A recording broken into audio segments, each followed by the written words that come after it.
हमके भूलैलू दिलावा दुखैलू रानी छोरी तू गैलू हमके भूलैलू दिलावा दुखैलू रानी छोरी तू गैलू छोरे के रहे जब प्यार तू काहे कैलू हमके भूलैलू दिलावा दुखैलू रानी छोरी तू गैलू हमके भूलैलू दिलावा दुखैलू रानी छोरी तू गैलू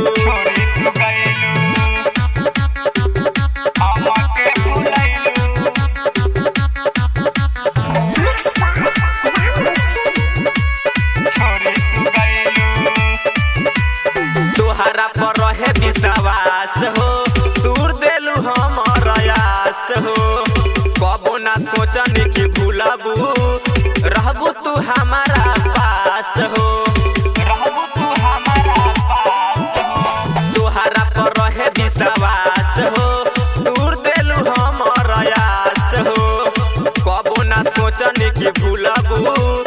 रहबू तू हमारा पास हो खैले रहू हमर क्रिया तब काहे धोखा दे गइलू हमके भूलैलू दिलावा दुखैलू रानी छोरी तू गइलू हमके भूलैलू दिलावा दुखैलू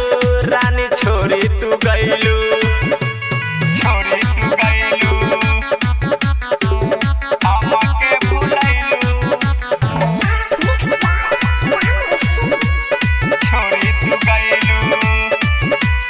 तोहरा से कैनी हम प्यार हो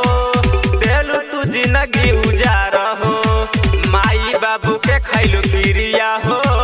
झूठा रहे तोहर प्यार हो तोहरा से कैनी हम प्यार हो देलू तू जिंदगी उजार हो माई बाबू के खैलू क्रिया हो झूठा रहे तोहर प्यार हो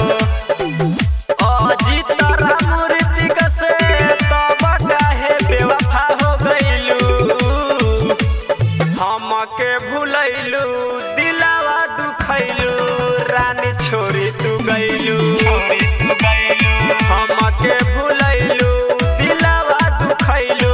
रानी छोरी तू गैलू अरे काहे ऐसन कैले